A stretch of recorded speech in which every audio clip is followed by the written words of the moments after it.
Добрый вечер, мои родные. Приветствует вас Лариса. Большое спасибо за ваши лайки, девочки, комментарии, просмотры и, конечно же, подписки.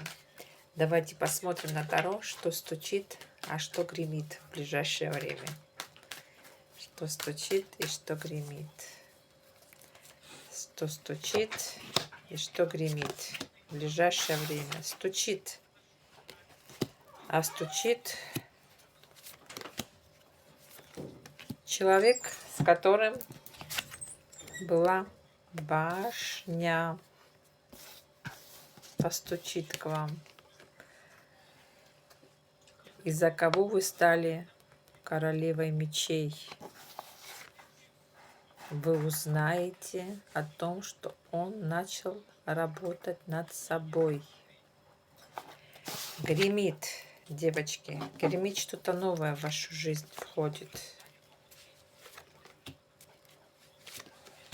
Чем-то вы займетесь.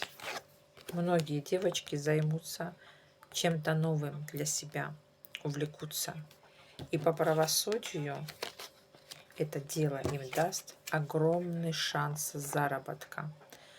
Они очень становятся стабильными, девочки. Очень. Я рада за вас, девчонки. Пока-пока. До новых встреч.